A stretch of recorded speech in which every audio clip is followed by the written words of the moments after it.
All right.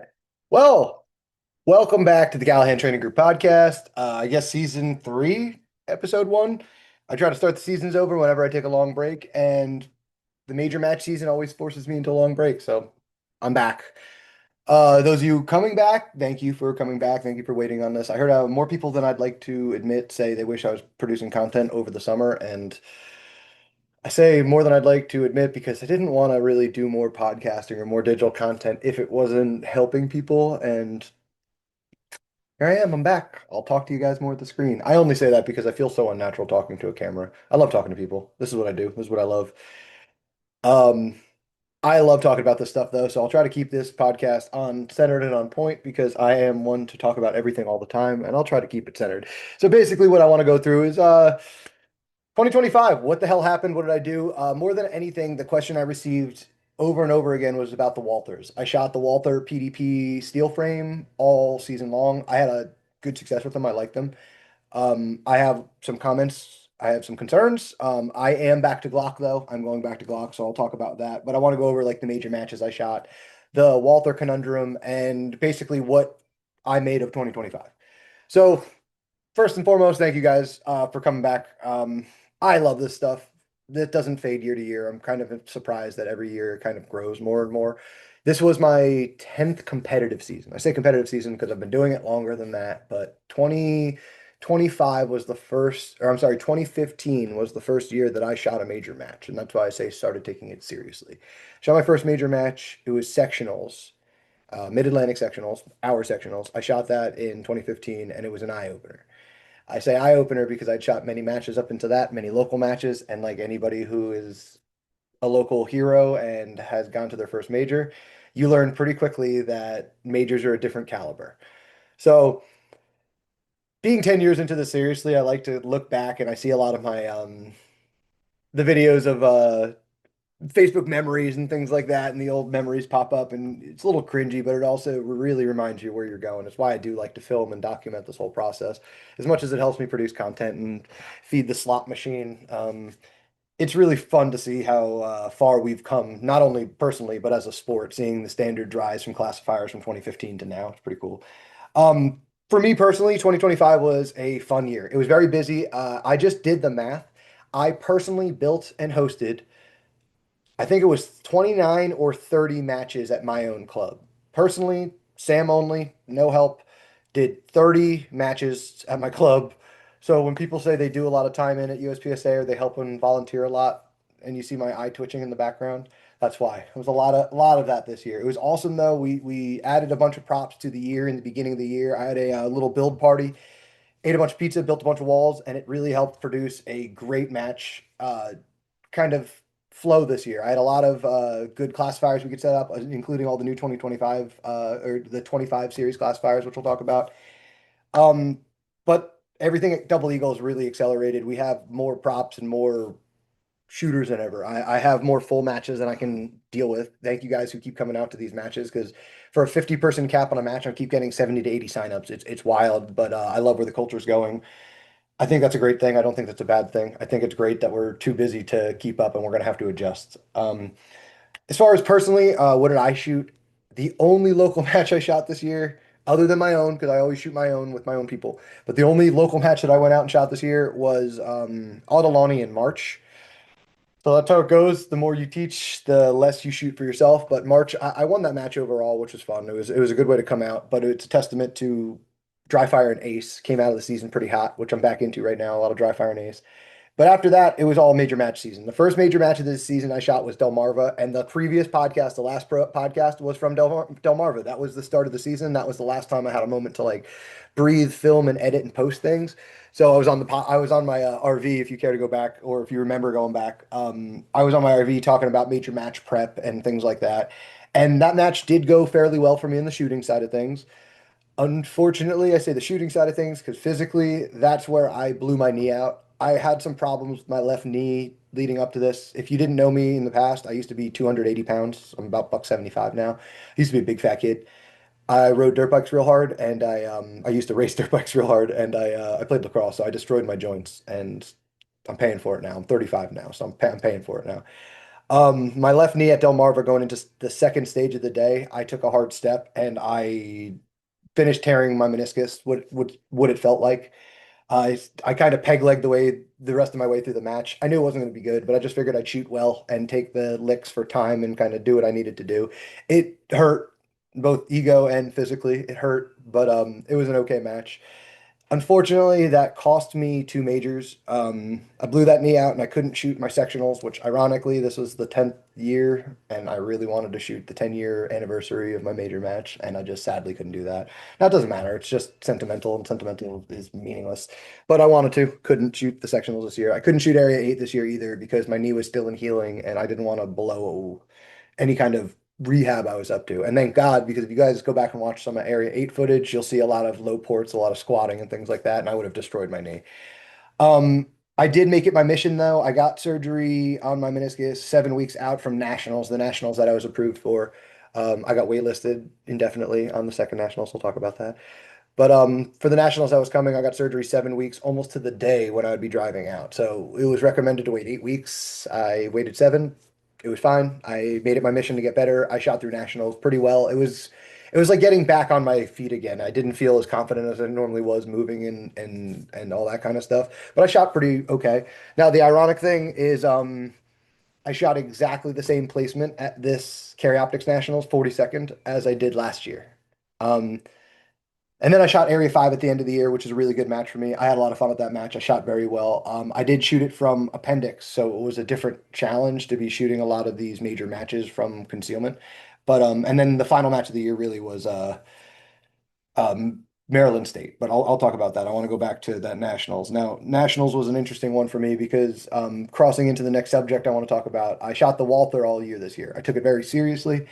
I'm not one to half-ass anything. If I'm going to sell into something, I might even psychologically sell in just to buy my own belief in it, just to get that extra little psychological bump. And I bought into the Walthers. I got a steel frame pretty early in the winter.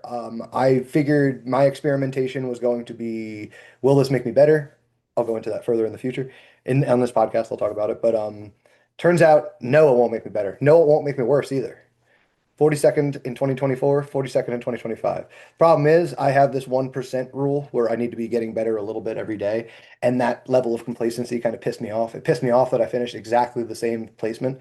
Now, diving a little bit deeper into the stats, I shot better. I shot a higher percentage, even though I was 42nd. I shot a higher percentage in 2025 than I did 2024. I had no penalties. I had one fourth the amount of deltas. I had less Charlies. I had more alphas. So I shot better. I did. I shot better.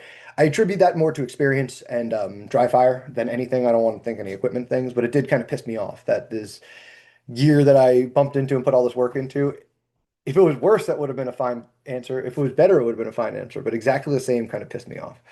But then I went over to Area 5. Area 5 was one of my last big majors of the year just because I have to drive all the way out to Cardinal Center to do that.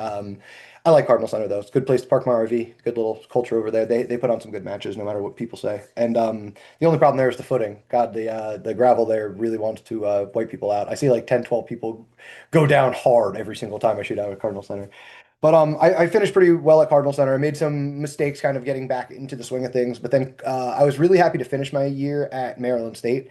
I finished fifth overall, if I remember correctly. Now, I don't really care. It didn't really matter to me, and that sounds like a cop out, but I say that because I went into Maryland State shooting from concealment. I was shooting a lot of this year from concealment, and my whole mission was to go win from concealment from the belt at I'm sorry, at Maryland State, and I did that. Now, there's no extra prize. It was just a personal thing. I was the highest appendix shooter. I was the highest concealment shooter.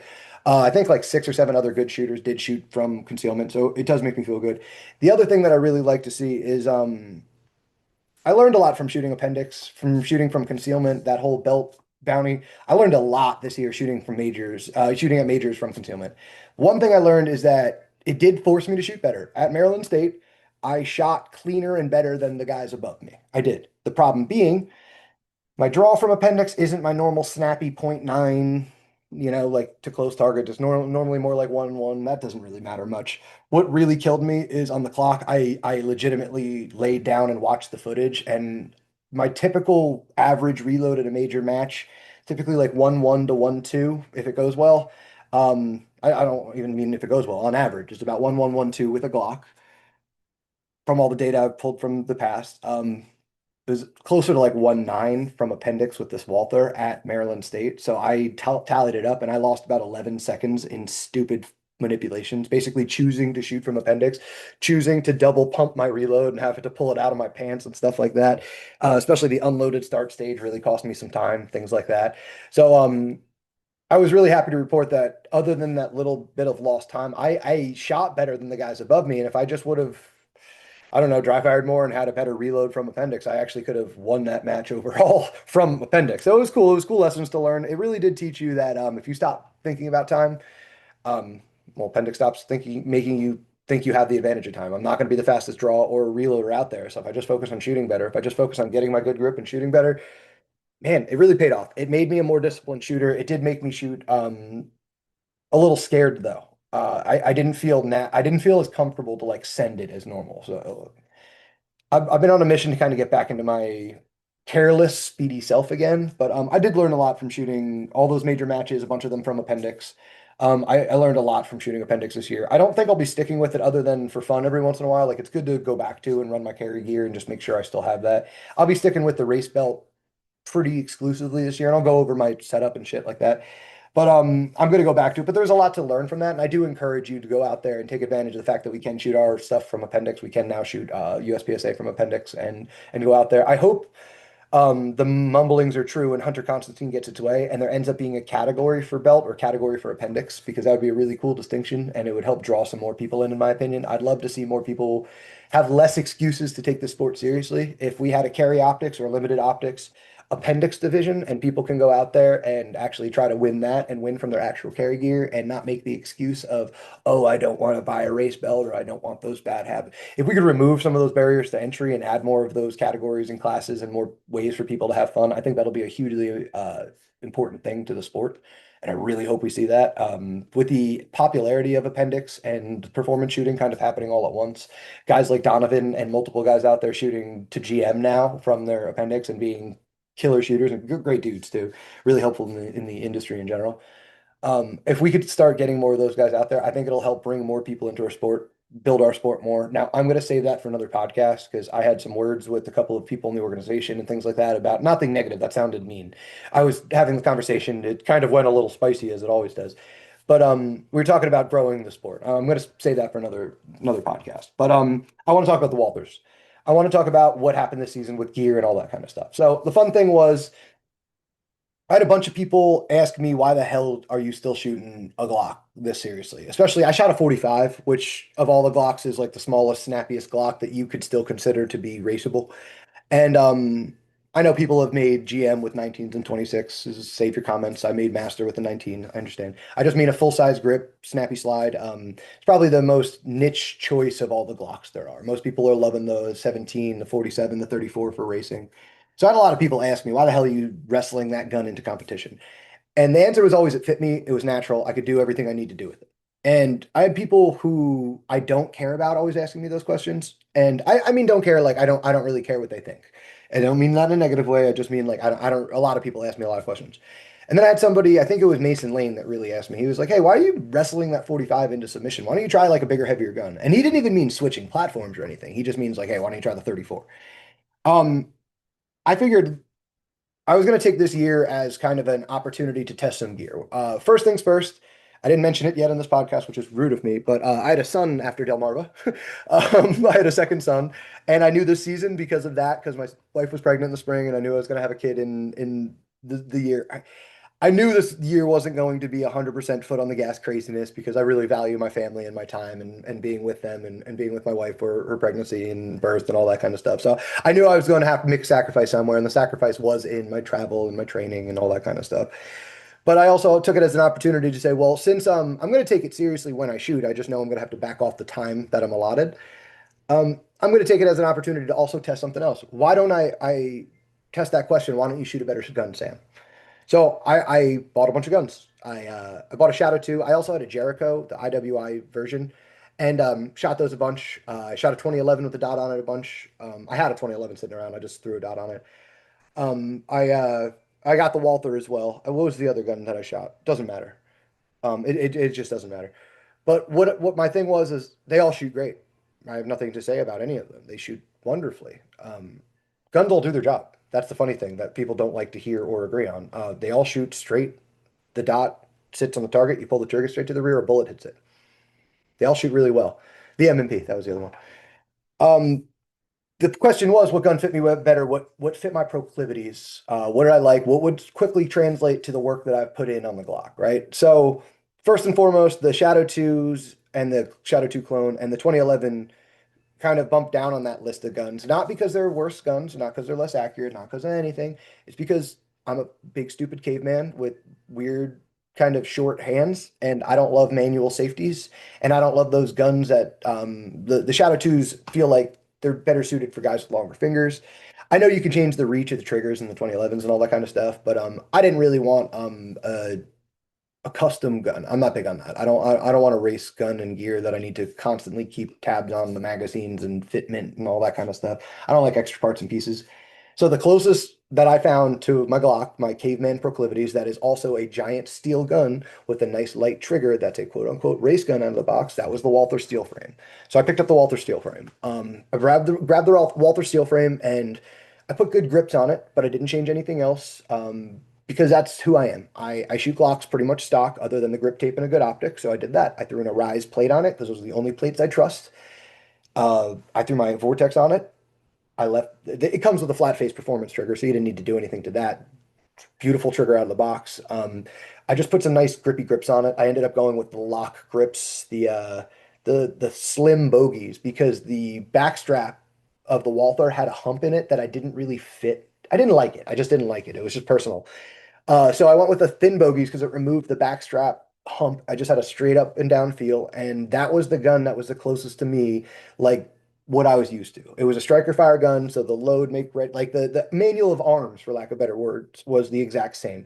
How I racked the gun, how I operated the gun was exactly the same, but it was a 100-pound gun with a 1-pound trigger now. Like it's a race gun. So now I can put to the question, hey, would I be better with a big heavy gun?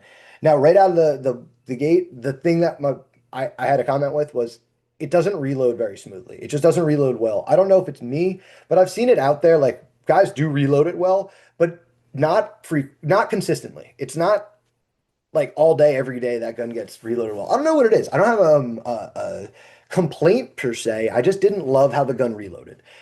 I don't love the metal mags. I just don't love metal mags. I like plastic when I can get away with it. Uh, it- that said, those little tiny adjustment, those little like we'll say learning periods out of the way, those little growing pains out of the way. It drew quick as my Glock because I just put it in the same exact holster. I put it in the Ghost, the Hydra P that I'm used to. I had all the same gear otherwise, so I really was just replacing the gun. So it drew fast, it shot fast, and like I mentioned earlier, all guns, if you put the dot on the target and pull the trigger straight, that's where it goes. So I ended up shooting some GM classifiers with it pretty quickly. It became comfortable enough that I could do the thing, but I felt that doing the thing was still a little too conscious. Like I don't know. You almost had to consciously feather that gun. Like you put any amount of input into the gun, it's a big heavy gun. It's got a light trigger. It wants to take the input. So that might just be my.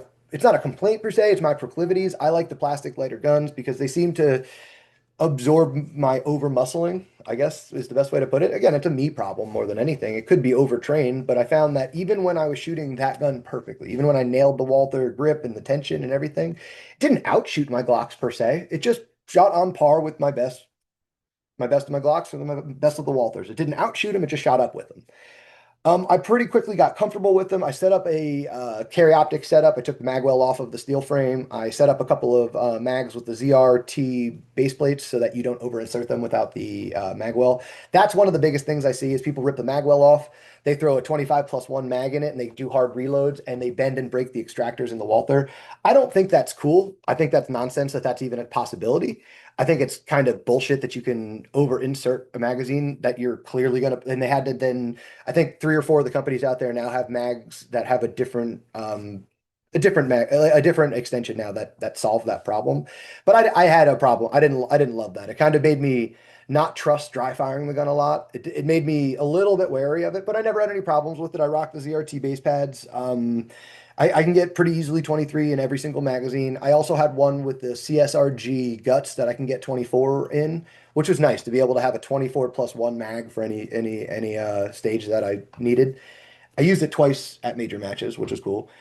That said, I can't do that to the Glock plastic mags. Apparently, you could do them to the Mech Gar. I haven't messed around enough to care, or to have an opinion is what I should say. But so far, I can still only get 22, maybe 23 in the Glock mag. So that was a big upgrade. The Walther could fit some more in it. And then what I found was the captured recoil spring was what I liked in the Walther, only for the convenience of having a captured recoil spring. I didn't change the spring weight. It was actually the OG spring. It was I forget which one it was. It was the V-Spec. It's the V-Spec captured spring. It made the gun feel nice and balanced, is what I say. Not slow, not fast. The long stroke on that Walther felt like it took 1,000 pounds or 1,000 years to come back into battery. It felt slow. It was weird, which you negated in some recoil feel. You lost in like control of the gun. It was bizarre. I also tried the Ultra Mass or the Ultra Brass, where it was a brass uncaptured rod with a 17 pounds, or I think it was a 14-pound spring I went down to even. It ran fine. It was good, but I didn't like flirting on reliability's edge. So I went back to the OG spring weight, just a captured spring. And that was my favorite configuration of that gun. It ran very well. It never failed me. I'll say that for first and foremost. I had a lot of people ask me, why'd you switch? I never had failures and never had problems. It's not a fuck this gun and throwing it in the trash and I'm getting rid of it. I actually shot it right to the end. It was great. It was fine. I probably put 50, 60,000 rounds on my practice gun. Probably only like 3,000 on the match gun because that's what it was for. I was just shooting matches with it. But I was trying to kill the practice gun, frankly, and I never did. It ran fine to the end. That wasn't ever my problem with it. What I found was getting to the end of the year, I took a step back and I looked at my classifier data. Like you could look at the graphs and the percentages, and you can jump on the code monkeys, the howler monkey guys, and you can do a lot of data extrapolation. You could see like was there any improvement through the year? Because I worked my ass off with that Walther. I dry fired the hell out of it. I shot the hell out of it. I really tried to do everything I did to it. And what I found was it was the first time in my USPSA like career that I saw a plateau like visibly. It was there. Now I saw a couple of spikes, a couple of downs because you'll get lucky sometimes. You'll have some bad matches or bad classifiers. But I actually didn't see any improvement statistically, like notably, measurably. I didn't see any improvement from me shooting my Glocks all in my favorite configuration to shooting this Walther in a race configuration. Now, that's not any slight against the Walther. The Walther, by definition, can do GM things, and I can do it the first year I ever picked it up. It did it. It worked. It's just that if it didn't increase anything, why am I going to pay three times the amount for a gun? That was my only comment. The Walther itself, I bought my first steel frame for like 1,800. I know that you can get it for probably 16 now, but I bought for like 1,800 bucks. And I'm talking Glocks. That's three Glocks. You can get a Glock for 600 bucks right now. So three Glocks. Did it help me? No. So I paid three times as much for the exact same performance. Now I'll stop right there. I like Glocks. I don't have any problem with Glocks. If you like a Porsche, a VW is not going to make you happy. Buy a Porsche. I understand that. It's not going to make you a better driver though. So what I found was because I like Glocks, I'm lucky. I don't have any proclivities for fancy shit. I'd rather buy the thing that does exactly the same thing as the other thing for one third the cost. Now, magazines were twice the cost. Mag bases were twice like everything was more expensive. I was in 3-4 grand for my match gun because I also need to clone it and also have a backup for it. Like I was in over 4 grand for my match gun, all the mags, all the grips, all the stuff that you need for Walther that costs three times as much, and I wasn't getting any extra performance out of it. In fact, what I was getting was this kind of annoying runaround where nobody really knew about the Walther steel frame this season. And I'm sure in a couple more years, everybody will know everything about it, but it was hard to get parts for. They were exclusive. If I didn't know somebody that knew somebody, you couldn't get that extended this. I couldn't get that. I couldn't get this. It was a pain in the ass to get. It was three times as expensive. I don't think the customer service was bad per se, but it wasn't better than Glock, and it didn't get me anything extra. So as somebody who's very objective and very numbers based and very like autistically numbers based, like I just care about results. I like numbers because they're right and we don't have to argue about them. I just took a step back at the end of the year and I go, well, it doesn't do anything more. It costs three times as much, and I don't have anything like superhuman to report about it. So I'll just simply step back to I'll sell this fancy truck and go back to my Tacoma is the way I looked at it. So that was what I came to the conclusion of is it's a great gun. Now, That said, if you pick up a Glock and you fucking hate how it fits you, go try a Walther. Go try another gun. Maybe it's your gun. I can tell you right now, the other side of this conversation is I can say a Walther's a fine option. I normally have a group of guns I recommend students go and check out at first, see which one fits you best. Don't get married to one. Normally Glock, MMP, CZ, a good 2011, which I have a list of. And then I've actually removed the 320 from that list. And in behind it now, I can say I can sneak the Walther. And now I've even told people if you want the steel frame, if you want a heavy gun, you can get the heavy gun. I've seen people have better luck with the full size PDP, the polymer though, because look, if you don't like how Glock fits you and you want a different gun that has similar performance and you don't want to pay an arm and a leg, the PDP polymer is probably a great answer. The steel frame didn't really have any notable performance increases unless you would like a heavier balanced gun. That's really what I find. It's more proclivities. It's more what fits you better. What do you like better? What fits your system? Like how you shoot better, your style better. But I'd say the PDP polymer would sneak in place of the 320. I've never liked it. It's not the whole drop safe issue. Now that's just an extra like ribbon just to tie it on and say fuck that gun, throw it in the trash. But I never liked. I just wasn't a big fan of the 320s, the Legion. I think they have a steel one now that looks pretty cool. I haven't put my hands on it, so I don't have any opinions. Just like I haven't put my hands on the Walther polymer, so I don't really have any hard opinions. But my soft opinion is I've seen plenty of guys say the polymer is just as good as the steel frame if you know what you're doing. So I'm like, all right, cool, good to know. I'll get to that. I'll probably end up messing with one this year. Um, that said, I'll also be messing with the Gen 6 whenever the hell it lands. I think in January 20th. I'm thinking, oh, look at that, about a month from today. I hope they come in quick. I'm going to be shooting a 17 Gen 6 whenever I can get my grubby little hands on them. Now, I'm not cool enough to be an influencer. I wasn't shown them. I didn't see any cool details. I haven't put my hands on them. I still haven't seen them. But from what I've seen, added texture, cool. Flat face trigger, cool. Two things I'm really a huge fan of. I'm glad they didn't really change the whole reliability of Glock. It's still a Glock. I don't love the beaver tail, but that's what Dremel's for. That said, I really like what they've done with the Gen 6. I'm gonna jump into one. I don't know how I feel about the change of the palm swell profile. I think it will be an improvement because the Glock is so hard to already get a grip on unless you have grip tape on it. I feel like the palm swell can only be good and their added texture can only be better. So I'm pretty excited about that. I've always been a fan of flat triggers, not for the weight of them or anything. Like I would take a stock Glock trigger with a flat face to it. I've always said that because it's easier to pull a flat face trigger. It's just a flat lever is easier to be consistent on than a curved lever. It just makes sense. And it's like they were listening to me and they're like, all right, cool, let's give Sam his Glock trigger, but with a flat face. So I'm pretty excited about that. I'm pretty excited to see how it goes. I'm curious how the cross compatibility is going to work with parts and pieces too, because it always sucks when the new generation is here, but now I'm talking bins and bins of parts I have are rendered useless. We'll see how it goes.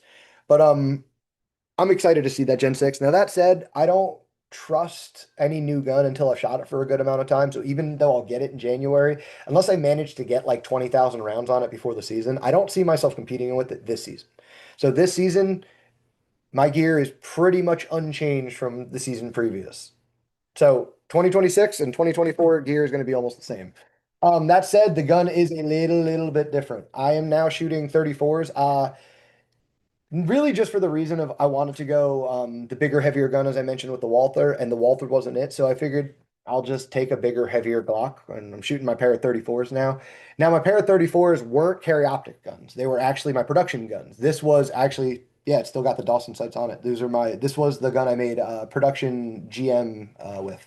I just took the plate off, threw an Arise plate on, because again, it's the only plate I trust and threw a Defender XL on it. This is now the carry optics gun. Bone stock otherwise, if you bought a Glock 34, an Arise plate, and a Defender, we'd have the same gun right now. And little handle it, sandpaper grip tape. That's about it. That's the only thing I like to run. Now, I don't like this auto adjust thing. So sorry if you're watching and you're getting dizzy. If you're listening, it won't matter. But I run the 5 MOA. I don't love the 2 MOA. I have an astigmatism in both eyes, so the 2 MOA, would you stop focusing?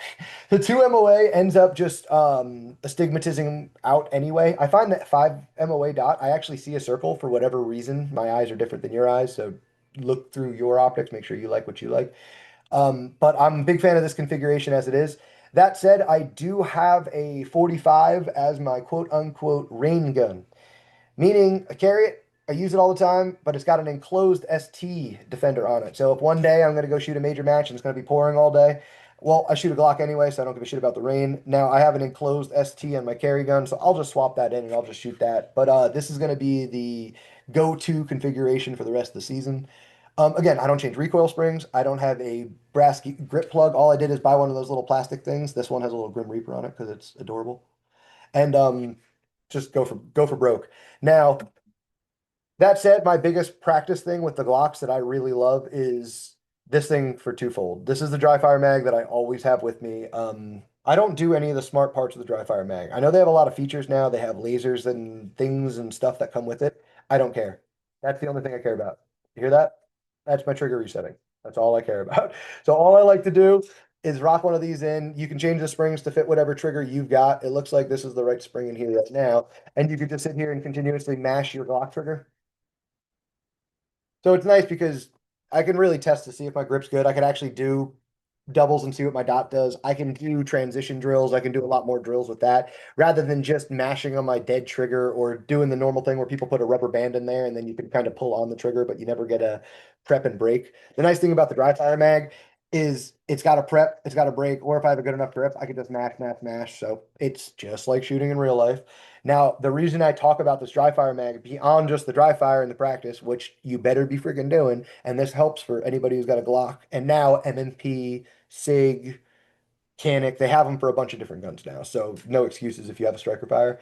The reason I'm bringing this up is if you want to tune your trigger, if you want the nicest trigger ever, because I had one of my students go to shoot this gun today and ask me what I did to the trigger, and I told him I've just been dry firing, and I mean this dry fire mag because I can continuously rip on my trigger and continuously get the friction of my trigger bar and all that stuff. I leave my trigger dirty as hell, or I'll even put a polishing compound from my machining days, like a little polishing zest in there, and I'll just sit there and clicky, clicky, clicky my heart out. And then next time I go to clean my gun, I'll notice that that white polishing compound I put in my trigger bar is now black because I polished the shit out of it with all the dry fire I did. I made my trigger better with dry fire. I've also experienced it the whole way, and damn, do you learn how to pull a trigger on a Glock really well if you just kind of live and breathe the dry fire mag. Now, the only downside dry fire mag is you can't do manipulations with them. Like you can't hit it doesn't drop free. So I've actually found that if you're stubborn enough, you can smash it in for a reload if you really want to be stubborn, but it's not ideal. So other than that, the other thing I like to do is just dedicate a weighted training mag, and I use the JV training accessories. He's got a weighted insert. It's just a 3D printed weighted insert. You throw in a mag. Bonus, it can't be loaded anymore, so you can't fuck up when you're dry firing. Never done that. I hope you guys have never done that kind of stuff. But it's nice because it's an orange weighted mag that you can't be loaded, so you can go to the safe table at a match and dry fire if you have an unloaded start. I like it because with a Glock, the weighted difference of a loaded mag and an unloaded mag is a big difference. So loaded Glock and unloaded Glock's a big difference. So when I'm doing my draw and my reload practice, I tend to just use the JV training accessories, the weighted mag. I do that. Now, when I'm not doing the draws and reload stuff anymore, what I've been doing is throwing on Ace, the VR system, and just going crazy in Ace. Basically, thinking all my shooting, my visual and mental work is in Ace, and all my physical stuff has been in the actual normal, we'll say traditional dry fire. I think that's going really well for me. I haven't really shot a whole lot of live rounds because it's been absolutely miserable outside for the last like 6 weeks. Yesterday, what's today? Sunday? I guess, oh my God, Wednesday. Wednesday I had my match and I just came out and shot cold at my match and I managed to shoot a GM classifier having not shot at all in the last 6 weeks, let alone shot a Glock. I'm coming from shooting a Walther. And I managed to shoot very, very well in that match. So I think there's something to doing all my mental and visual work in Ace and my physical work on my gun. Now, that said, the handset for Ace, I went out of my way to buy a 3D printed Glock. It's a Glock 34. It's the full weight of a Glock 34 plus a loaded mag in the 3D printed handset. It's weighted all like that. I even put grip tape on it all the same. And then in the game, I make sure I have the same optic as I do in this. And that level of realism has really helped use Ace to the right level. But that's really the gear talk that I go into. I don't really like to talk gear too much because I find it's very preferential. I like Glocks; they fit me very well, as I just discussed. The Walther or any other gun didn't help me do. I didn't shoot better, and I'll go back even another step. When I was shooting the CZ and when I was shooting the Jericho and I was shooting the 2011 and I was shooting all these other fancy guns, my comment was always, "Damn, this gun shoots really well." Just not for me. Like it's just not for me. It just doesn't fit. It's like I have to make it work. So what I did was I would take a drill like track the A zone, or I'd take a classifier, and instead of doing it from a draw, I would do it like how I would shoot ace. I'd do it from a nice low ready perspective, and I'd give myself a equal time to first shot from gun to gun because I find that's the real big difference between these guns is just the grip angle and finding your dot initially. But once I was shooting, I found that none of the guns offered me a real advantage per se. So I went back to, well, what gun fits me best? If none of them offered me advantage, what fits me best? And I just went with Glock. So that's really my only gear talk is this the gun that fits me the best. The Glock angle fits my stupid caveman hands the best. It fits what I do the best because probably I put 20 years of work into a Glock at this point, so I'm just stuck with it. I don't mean that in a bad way, it's just the way it is. But I don't get too hard into gear. I don't think like this is the best Glock. I'm not gonna sit here and be like, yo, the 47 is the best, the 17 is the best, the 34 is the best. It's like, yeah, the Tacoma's the best, the Ram's the best, the F-150 is the best. You'll have that conversation to the fucking blue in the face, and it doesn't matter unless you're a good driver. So I find that shoot the gun you want to shoot because you're going to practice more with it. You're going to believe more in it. And there's something about that. That's the Steve Anderson thing. Like, hey, your shooter's ego, your self-belief that it's going to work does help you shoot. If you believe in a gun and don't believe in a gun, you're going to shoot the gun that you believe in a little bit better. There's something to that. So shoot would fit you better. Now that said, there's a range of Glocks that I could fit you into. I think anywhere from the 45, 17, 47, and 34, they're all good options. Fit them as you need to. Don't go crazy. If you want a heavier gun, buy a heavier gun. Don't mutilate a Glock. Um, that said, I don't really have much else to like report about 2025 that's, we'll say, mind blowing. It was another season for me that was ripe with a lot of travel, a lot of matches, a lot of classes. I will say that I did more matches than usual this year just because I did more weekend matches. I did just as many week matches. So, like I said, I put on 30 USPSA or PCSL matches this year just solo by myself. I put on, I think, a dozen classes, group classes, six of them being my competition fundamentals classes this year. So what I like to say about that is it's not patting myself on the back. What I'd like to say about that is it's crazy to see how this sport is growing. The sport is growing insane. From Hunter Constantine and all his stuff on YouTube reaching people out there to Ben Stoker reaching people out there and like now Lucas, the T-Rex Arms kid, he seems like he's finally shooting for real, shooting matches, shooting USPSA. So he's getting all those geeks to kind of come our way. I don't mean geeks in a bad way. I'm a geek myself. But it's good to start to see that we're all kind of meeting in the middle here. And the middle here is performance shooting. And whether you like it or not, performance shooting is hit factor. And it's really, really cool to see everybody coming out and these matches filling up, seeing new faces at every class, seeing more and more and more and more people jump into this, especially normal people, guys, their girlfriends, wives, daughters, kids. I've coached more kids this year and more seniors this year than I'd ever seen before. It's awesome. I've seen people this year with one hand and one leg come out. I am not exaggerating in one bit. I've had more people than you'd ever expect out here. So it's really it's a growing fascination that people are getting into, and this hit factor USPSA thing is leading the charge here. So if you know me, if you're talking to me, if you're listening to this, congratulations, we're ahead of the curve. We told them so. If you're just finding me, welcome. We're still ahead of the curve. We told you so. Seems like the USPSA guys, us guys, are like 5 years early all the time. We'll be arguing about grip, and 5 years later, everybody has that grip, and they're all telling everyone else they're wrong, like they discovered it. Same thing with red dots. Same thing with vision, same thing with trigger, same thing with all that kind of shit. So we're ahead of the curve. Welcome to ahead of the curve. We're going to keep pushing the performance standards. We're going to keep pushing all that kind of stuff. My mission for 2026 is keep pushing the boundaries, keep pushing the performance goals, keep pushing people out there from all my cops that I have out now coming to all my civilians to my competitive shooters. Don't care who you are. I don't care what your age is. I don't care what your gender is. I don't care. Get out there, push the performance, and hit factor is the way. So welcome to the fun stuff. Welcome to to season 3. It's not even 2026 yet. I still got a couple days left here. But thank you for sticking with me. Thank you for listening. I have a lot more topics and some fun stuff coming for the podcast. So this is just kind of the start. This is me just breaking the ice and getting back in front of the screen again. It's not my favorite thing to do to talk to a screen. I like talking to you guys. I like talking to people. I like shooting. I like talking to my people at matches. But I'm not going to stop talking about this stuff. So somebody's got to listen. So thank you guys for listening. If you guys have any questions, comments, concerns, or any recommendations or anything you want to hear me talk about, let me know because as much as I think I know everything, I don't. So I like to hear from you guys every so often. But thank you guys for listening. And as always, do not forget to dry fire. I'll catch you guys all at the range.